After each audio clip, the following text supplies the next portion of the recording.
Good morning and welcome to Zen Fits here in Blackstone, Virginia, the center of the world. But then you too are at the center of the world. The title of this morning's talk, is Chariots of Fire. This came to my mind because I've been watching The Crown, and the previous episode, one or two back, when it mentioned, brought up the history of Dodi, Princess Diana's fiance or boyfriend, with whom she was killed, was a producer of Chariots of Fire. Remember that movie? I love that movie. But the outstanding image of the movie, the memory of the movie, is the joggers on the beach with that beautiful music, and they're running, and they're in an ecstasy.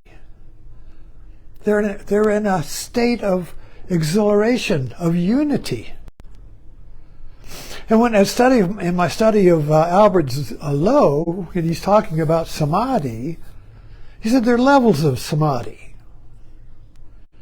And down at the bottom, he said you would have the jogger's high, or the walker's high. But people who jog, or people who do a sport, often experience a samadhi, where you are the running, the jogging, and the jogging is you. There's like a liberation from the ground of gravity, of the feeling of I'm jogging, or I must jog, or I don't want to jog. This I is gone in Samadhi. The I is gone in Samadhi. And therefore, Lowe goes on to say that in Zen, original nature, true nature, is Samadhi. Our original nature, our true self, is a jogger's high, is Samadhi. But out of that Samadhi, or unity, rises two, subject and object, the world and I. So these two, like a horseshoe with two ends, rises up out of awareness, which is Samadhi, or unity. Two arises out of the field, or out of the abyss, or out of awareness, you see. And then we have two, and now I am doing something, subject, verb, object. Now the laws of grammar take effect. Third person, everything is a person, place, or thing. Everything is an it. But I, you see, am conscious of the it, but I'm not the it. But in Samadhi, I am the it, and the it is I. So in Samadhi, on the low level, a jogger's high, or a golfer's high, or an artist's high, is when this grammar drops off, and one is true self, which is awareness as. So awareness as the jogging would be the jogging that has no I. In the Zen koans, the Haku by Basho, no one walks along this path. This autumn evening is a Samadhi. No one jogs along this path this autumn evening. No one jogs along this beach in Chariots of Fire. So anyway, I recall Chariots of Fire, and I was thinking about a chariot. Now the chariot, the ancient chariots, the civilization that discovered chariots became a dominant civilization. Those chariots with two wheels and four horses, or two horses. Was a chariot of ancient India, the chariot of the Aryans. So this chariot, of course, is the symbol of the Bhagavad Gita. In the Bhagavad Gita, Arjuna is a warrior who rides in a chariot. But the driver, see, in these ancient, there was two in these chariots. You had to have a driver, and then you had to have the shooter, the warrior, shooting the bow. You couldn't shoot the bow if you're driving the chariot. So there was a driver and there was a shooter. So this is the symbol of Arjuna in the Bhagavad Gita, of the warrior, the classic warrior, you see. And of course in the Bhagavad Gita, Arjuna realizes that nothing fits. This was a civil war, and his guru and his friends and his relatives were on the other side. So in the field of battle in the Gita, the one is divided into two, and Arjuna came to a moment of paralysis. Fighting was no good, because I would kill my own people. What good is that? So he dropped his bow and he turned to his driver. He turned to his driver and asked for guidance. Now, who is the driver? Well, the driver, the warrior, Arjuna, is the I, and the enemy is the object. So I'm going to shoot the enemy, you see. But he came to a moment of Samadhi, where I am the enemy and the enemy is me. I am the other and the other is me. So how can I shoot them? I'm shooting me. He didn't know what to do. He was paralyzed. He had a Zen fit. He had a panic attack. A panic attack is where nothing you do is any good. You can't choose. Whatever you choose is no good. And it's like a mic in the amplifier. Wow, wow, wow, wow, wow. The news is full of panic attacks where some guy goes to the gas station to get some gas, and the next day he's in jail for murder because he shot somebody at the gas pump. What am I doing here? What happened? I was just going to get some gas. In other words, these moments, Arjuna moments, happen in the news all the time. When somebody just snaps because they can't get out of the double bind of wow, wow, wow, wow, wow. So there are two ways out of the double bind. Double bind is coined by a philosopher named Koestler. The double bind is where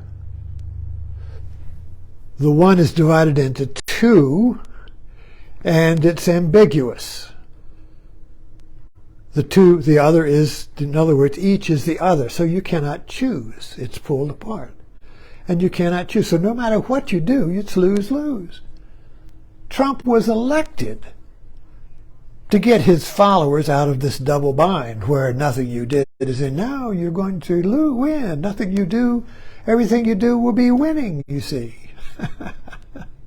Where before everything you did was losing. Now you're going to be win, win, win. You get bored with winning. You'll get bored. Of course, we got bored with Trump, but that's another story. So the point we're driving to is where the images we're trying to put together on one chariot. See, the chariot has two wheels. And this chariot in the Gita and in mythology is the chariot of God, where the two wheels of knowing are put together in one vehicle. See, the problem with the two wheels, now in Buddhist philosophy, there are two wheels. There's the Wheel of Samsara. The Wheel of Samsara is the rat race, is the treadmill, is the hamster running on a wheel, trying to go somewhere but isn't. It's the wheel of the world, the wheel of samsara. In the life of Pi, If you remember, I hope you do, when he went to the carnivorous island and he discovered that what the island gave during the day, it took away at night. That's the wheel of samsara, the wheel of the world. Whatever you do dies. Whatever you do is no good. Whatever you do ends in defeat. Everyone dies.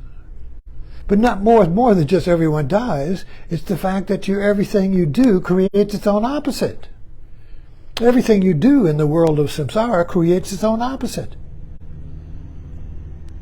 So there is no one action that doesn't have a reaction. Everything is action-reaction. It's always a wah-wah. That's where we get our gas there. So anyway, we're playing with this idea of the wheel of samsara. Now then, juxtaposed to that in Buddhism is the wheel of Dharma, or Nirvana. So Mahayana Buddhism, which erupted and came into being around the Common Era, around the time of Christ, is the let me see, get my train of thought back here. Mahayana is the shift in Buddhism from seeking nirvana to the world. The wheel of samsara is nirvana, and nirvana is samsara. The laws of samsara, the laws of dharma, are each other. They are two wheels on one chariot. Instead of one wheel trying to get away from the other wheel, that would be a chariot where one wheel goes in that direction and the other wheel goes in that direction. Of course, it doesn't work. So the Buddhism of Hinayana, which was the Buddhism that evolved out of Buddha for the first 400 years, was Hinayana Buddhism, which was the chasing of nirvana. You become a monk, you go to a monastery, you want to get to nirvana, and you want to get off the wheel of samsara. But then somehow, at the time of Christ, there was a magical time in human history, because Christ happened in the Near East, and Buddha was happening, and Mahayana was happening, and suddenly this contradiction, this double bind, was penetrated. And the seers saw that nirvana, that samsara was nirvana, and nirvana was samsara. Form is emptiness, emptiness is form. The two wheels fit on the chariot. But here's the problem. See, one wheel is going forward. Samsara is a wheel going forward into time. I want to get to somewhere. I want to get to nirvana. I want to get to the promised land. I want to get to feeling better. I want to get to be. What do I have to do? So there's a means to an end. But the wheel of Dharma, or the wheel of nirvana, tells us, insight, awareness, tells us that there is no way to the promised land. It all turns back upon itself. It's all a hamster wheel. Wow, wow, wow. That creates our history. So the wheel of Dharma is going one direction and the wheel of samsara is going the other. Now what happens if you put these two together on the same chariot? What happens if you put one wheel going forward and one wheel going backward on the same chariot? What do? Well, you don't go anywhere. And yet you're going somewhere. In other words, the chariot of God, the chariots of fire, the samadhi of jogging, is the awareness that coming and going, you're always at home. Coming and going, you never leave home. So this puts the whole two wheels together. One wheel of samsara is I'm trying to get home. I'm trying to go home. It's in tomorrow. How long do I have to sit here in meditation or go to Buddhist monasteries or do yoga before I can get home? Before I can be awakened to my true self, my home. And the other side says, you're already at home. You're already at home. But then this side, well, I don't feel at home. That's why the great Zen koan, Jasu's Mu, is about this. The monk says, if a dog has Buddha nature, why don't I feel it? In other words, if a dog has Buddha nature, who is home, why don't I feel at home? And Jasu said, Mu. Now, Mu does not mean yes or no. Mu does not mean, is not answering the monk's question. Does a dog have Buddha nature or not? Yes or no. That's the logic of samsara. That's the logic of the wheel of samsara. Yes, I'm going home. No, I'm going home. Each one is its opposite. Spinning, wah, wah, wah, you see. So Jasu says mu, or no. Mu means no in Japanese. But that no is not the answer to the monk. So what is Jasu's mu, you see? That's a discovery. Nobody can tell you. You have to reach the point of Arjuna. You have to reach the point where nothing you do is any good. Nothing works. You're stuck in the wheel of samsara, digging deeper and deeper and deeper. It's like a guy with remember a neighbor of mine had a big pickup with a big engine, boom, and he was stuck in the soft grass. And all he did was just spin the wheel, and just went deeper and deeper and deeper. He wanted to use his power to get out of the wheel of samsara, and it just created more death, you see. So this logic of choice, or either or one way or the other way, doesn't work. And when we come to that point, we are Arjuna. And he wants to know, what is the Chariot of Fire? What is this? What is this? Is this jogger's high? Where I am the other, and I am, then the jogger's high.